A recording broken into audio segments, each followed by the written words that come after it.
Visual ಅಂತ ಹೇಳ್ತೀವಿ. ನೋಡ್ತೀವಲ್ಲ, ನೋಡಿದಾಗ ಆ ವಿಷುವಲ್ ಏನಿರುತ್ತೆ ಆ ಒಂದು ಚಿತ್ರ ನಮ್ಮ ಕಣ್ಣಿನ ಮುಖಾಂತರ ರೆಟೈನಕ್ಕೆ ಹೋಗುತ್ತೆ. ಕಣ್ಣಿನಲ್ಲಿ ರೆಟೈನಾ ಅಂತ ಒಂದು ಭಾಗ ಇದೆ, ಅಲ್ಲಿಗೆ ಹೋಗುತ್ತೆ. ಅಲ್ಲಿಂದ ಆಪ್ಟಿಕ್ ನರ್ವ್ ಮುಖಾಂತರ ವಿಷುವಲ್ ಕಾರ್ಟೆಕ್ಸ್ ಅಥವಾ ಆಪ್ಟಿಕ್ ಕಾರ್ಟೆಕ್ಸ್ ಅಂತ ಮೆದುಳಿನಲ್ಲಿ ಒಂದು ಜಾಗ ಇದೆ, ಅಲ್ಲಿಗೆ ಹೋಗುತ್ತೆ. ಆ ಒಂದು ಪಿಕ್ಚರ್ ನಾವು ನೋಡಿದ್ದು ಇದೆಲ್ಲ ಫ್ರ್ಯಾಕ್ಷನ್ ಆಫ್ ಸೆಕೆಂಡಲ್ಲಿ ಆಗೋಂಥದ್ದು. ನಾನು ತುಂಬ ಎಕ್ಸ್ಪ್ಲೇನ್ ಮಾಡ್ತಾ ಹೋಗ್ತೀನಿ, ಬಟ್ ನೋಡಿದ ತಕ್ಷಣ ಆಗೋಂಥದ್ದು ಇದು. ಅಲ್ಲಿಗೆ ಹೋದಾಗ ಏನು ಮಾಡುತ್ತೆ, ಅದು ಗ್ಲುಟಮೇಟ್ ಅಂತ ಒಂದು ನ್ಯೂರೋ ಟ್ರಾನ್ಸ್ಮಿಟರ್ನ ಬಿಡುಗಡೆ ಮಾಡುತ್ತೆ ತಕ್ಷಣ. ಈಗ ನೋಡಿದ ತಕ್ಷಣ ಗ್ಲುಟಮೇಟ್ ರಿಲೀಸ್ ಆಯಿತು, ಏಕೆಂದರೆ ಅದು ನೋಡ್ತು, ರೆಟೆನಾದಿಂದ ಕಣ್ಣಿನಿಂದ ರೆಟೆನಾಕ್ಕೆ ಹೋಯ್ತು, ರೆಟೆನಾದಿಂದ ವಿಷುವಲ್ ಕಾರ್ಟೆಕ್ಸ್ಗೆ ಹೋಯ್ತು, ಆಪ್ಟಿಕ್ ನರ್ವ್ ಮುಖಾಂತರ. ಅದು ಗ್ಲುಟಮೇಟು ನ್ಯೂರೋ ಟ್ರಾನ್ಸ್ಮಿಟರ್.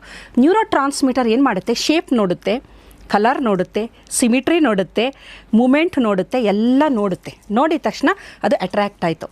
ಆ ಸಿಗ್ನಲ್ಲು ಅಮೆಗ್ಡೆಲಾ, ನಮ್ಮ ಚಿಂಪ್ ಅಥವಾ ಪ್ರಾಣಿ ಮೆದುಳು ಅಮೆಗ್ಡೆಲಾದಲ್ಲಿ ಇದೆಯಲ್ಲ, ಅಲ್ಲಿಗೆ ಹೋಯ್ತು. ಅಮೆಗ್ಡೆಲಾ ಏನು ಮಾಡ್ತು, ಇಮಿಡಿಯೇಟಾಗಿ ಡೋಪಮೈನ್ನ ರಿಲೀಸ್ ಮಾಡುತ್ತೆ.